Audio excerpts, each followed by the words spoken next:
is not the enemy of the people, but the expression of our collective will.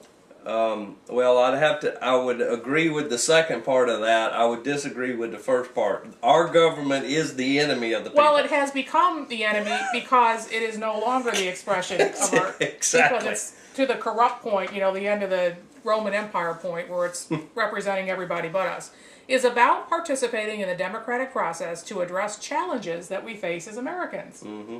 And finally, we'll support leaders who work towards positive solutions and hold accountable those who obstruct them. See, that sounds very Tea Party.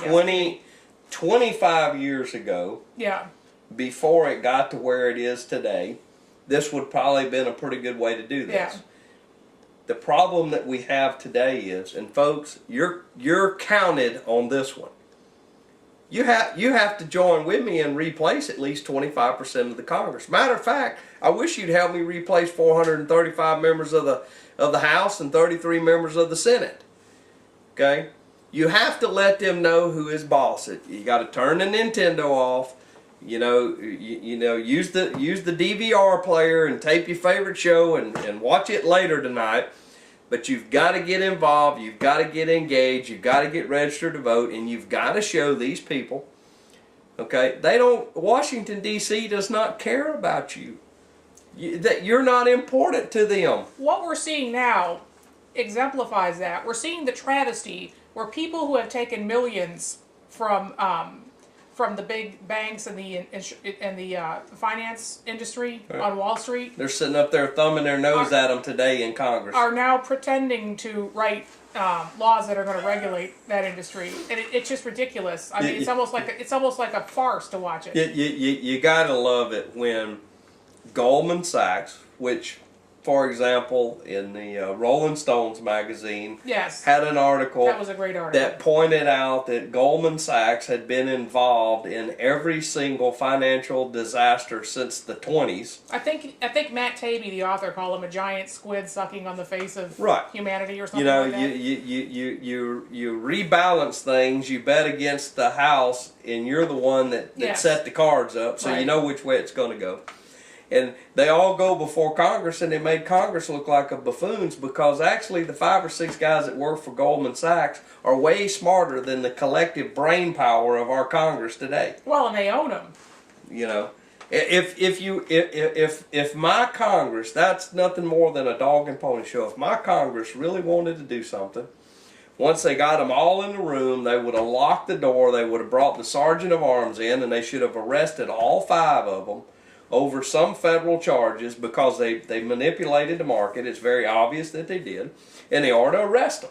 Well, and they put them in prison for a long time. And they need to send the FBI over to the Fed, and they need to pull some records out and start looking at what's been going on. That's the part that I don't understand. In the late 80s, early 90s, hardly a month went by that there wasn't a perp walk.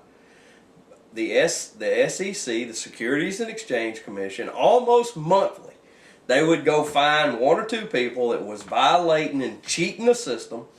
They would put handcuffs on them. They would not allow them to put a jacket over their head. They would walk them from the front door of Wall Street 4 blocks down to the police station where the federal authorities, they purposely walked them down the sidewalk so the media would have every chance to catch them on camera. And guess what?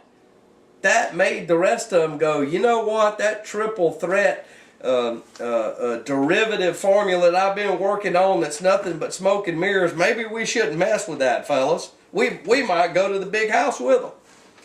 It's ridiculous. It's never been any more corrupt, ladies and gentlemen. And I'll repeat it again. We're sitting on the abyss. It's up to us. I am telling you right now, if you don't reach out, I don't care if it's a Republican, I don't care if it's a Democrat, Green Party tree hugger, liberal, whatever. You got to put new faces in Washington, D.C., folks. We've got to do it because it's falling to pieces right now. Yeah. And just horrible. Talking about government that has gone awry.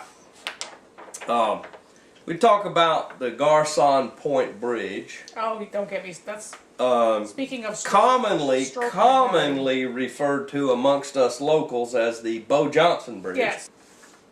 And And let me explain it to you first, folks, because there's a lot of anger and resentment out there, and I'm with you 100%. Start out with, we didn't need the bridge, but it was shoved upon us. Right. It destroyed a good part of that very sensitive wetland environment down there. But in order to put that bridge in, it was bonded, and before they sold the bonds, it was agreed upon before they drove the first piling down there that on this date it would be $2 Right. per trip. On this date, $250. This date, $275. $350.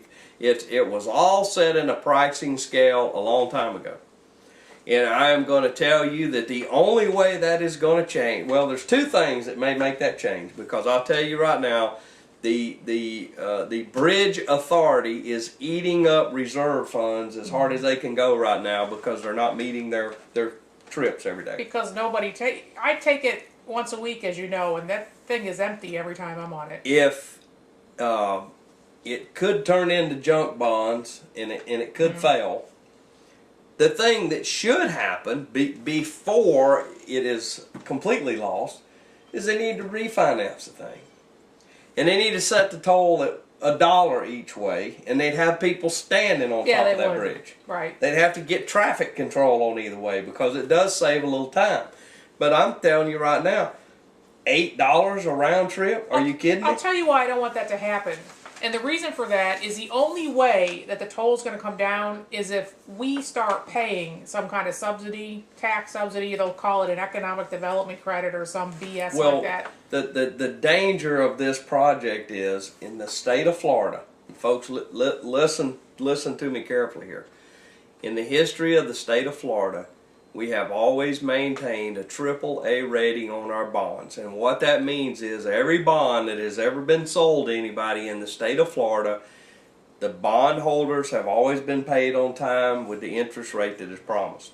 Then when you start doing stupid projects like this one and one of them fails, the bonds, the money folks start getting a little nervous about your ability to pull this thing off. And you might get a AA or an A, or you may get a B or a C, and you got some places right now that's junk bonds. Right. And it can have a tremendous economic effect on the entire state if you start dumping projects like this. But now, if they default on the bonds, theoretically, that's investors. The investors will lose their money, but it hurts our bond rating for the state of Florida. And it's just a very bad thing to happen. Well, and I just want to say I have no intention of paying $4 toll. That's my limit. As soon as that is instituted, I will start taking Highway 87 again. Yeah, well, I pretty much, they could probably turn it into a bicycle path at that point, because I don't think the only people that will be crossing it will be the people with sun passes. Yeah. The businesses that can afford the sun pass for their employees will be the only ones that's using it. And it's just not worth it. No, of course not. We got a few minutes left there. But let's talk about the DCA. Well, you got a little news on that. We do have to clarify something on the Public Service Commission. Oh yes, that's right. We do. We discussed a couple weeks ago that the Senate had been interviewing two candidates recommended by Mr. Stevens and Mr. Clement. Yes, recommended by Governor Charlie Crist. Right.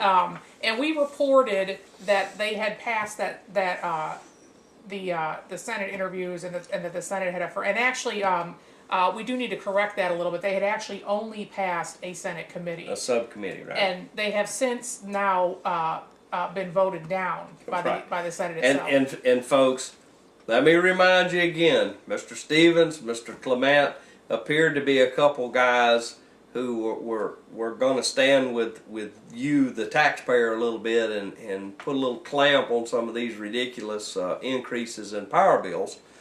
And the legislature is now mad with Charlie Crist because he vetoed SB 6. So anything that Mr. Alexander can do, who is the Senate president, any way to hurt Charlie Crist, that's what he's going to do. So since these two guys was some that Charlie Crist had put forward, well then,